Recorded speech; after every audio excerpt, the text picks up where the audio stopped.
Mga kamami, ayan, for today's video, ayan po, magluluto po tayo ngayon ng bangus na with tokwa, with tausi, ayan mga kamami. So, ito po ang ating ingredients. Meron po tayong sili, dahon ng sibuyas, bell pepper, white onion, tomato,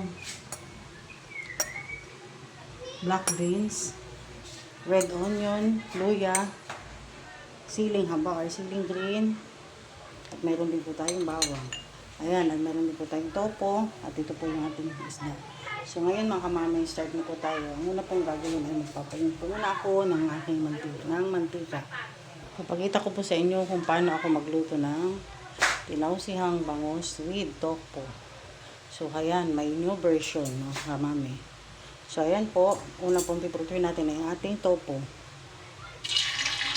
Ayan.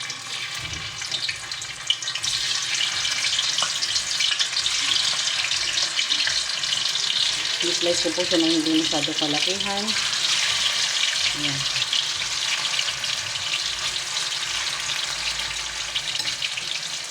Antay po lamang natin ito ay mag-brown. Mag-light brown mga kamami. Ayan po, nagkulay brown na po ang ating tofu. So, isa-set aside na po muna natin para mailagay po natin yung iba. Ayan mga kamami, nagkulay light brown na po ang ating tofu. So, ayan. Susunod na po natin ang ating isda.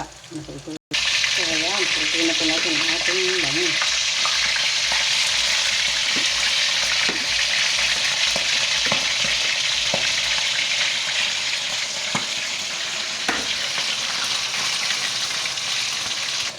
Ayan po, nag-light brown na po ang ating bangus. So, ayan, natin na pong baliktarin mga kamami.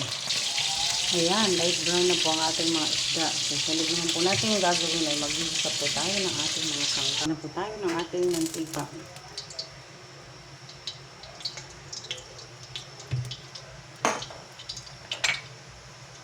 Lagyan na din natin ang ating luya.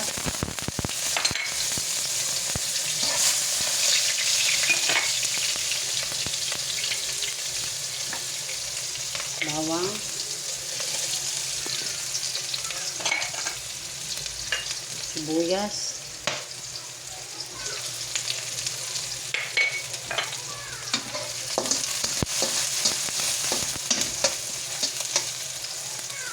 Magdaglang tayo ng kunting mantika pa.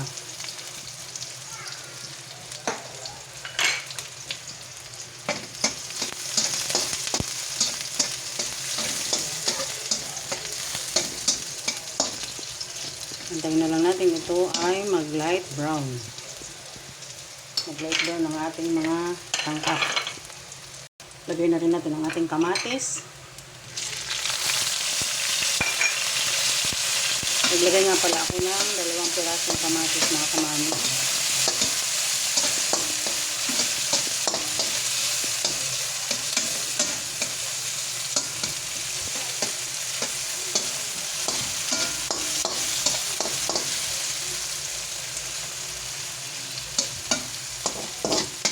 Hayaan po muna natin hanggat lumambot ang ating kamatis. Lumambot na po ang ating kamatis. So, add na rin natin ang ating black beans.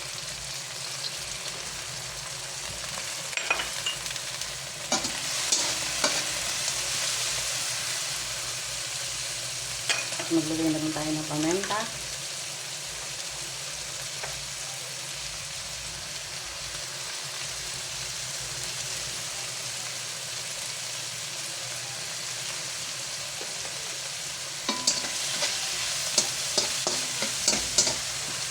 Lagyan natin.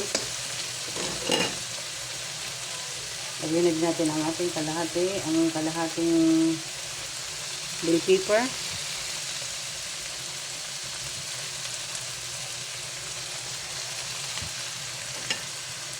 Bell pepper nga pala mga kamami, gumamit pa ako ng isang buong bell pepper. Maglagay natin tayo ng siling haba. Kalahati lang.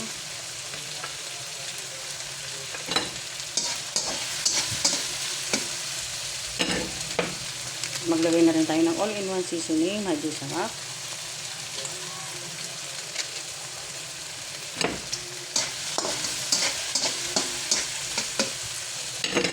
Pili din tayo ng isang basong tubig. Ayan po. Depende po sa inyo kung gusto niyo madaming sabaw or konti lang.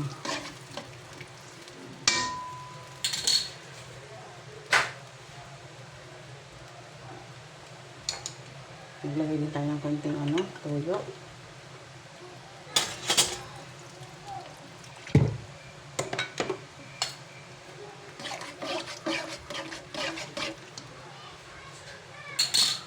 Tahan po muna natin ang ating sabaw ng kumulo at lumapot ng bahagya bago natin ilagay ang ating isda at ang ating tokwa. Maglagay din po tayo ng nor cubes. So ayan mga kamami, gumukulo na po ang ating sabaw. Lagay na po natin ang ating isda.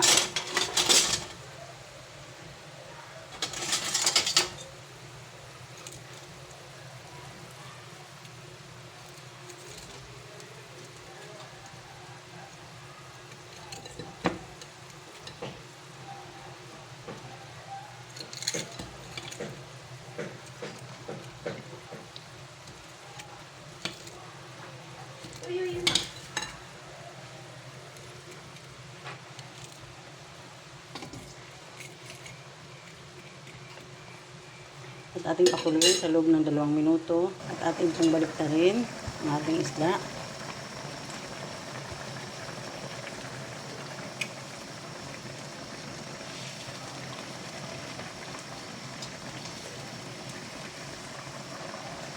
Lagyan na rin natin ang ating tokwa.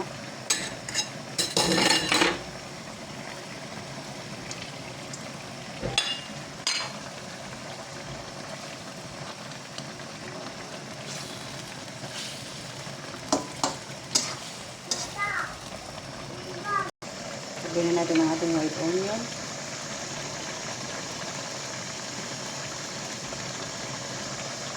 At ang ating bell pepper na sobra, yung kalahati po ng ilagay ko kanina.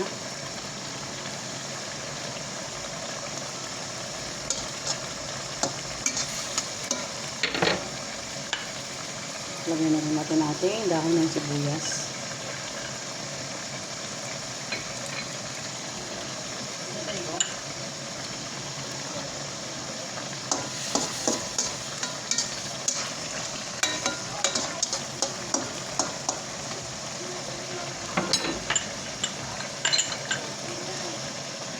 Ayan mga kamami, tikman na po natin ang ating nilutong bangus with tausi with tofu.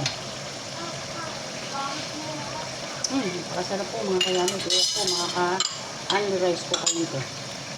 Ayan. Ayan mga kayami, kung nagustuhan niyo po ang aking video, so wala pong please like and share sa Facebook. Then, pakisubscribe po ang aking YouTube channel. Maraming salamat po.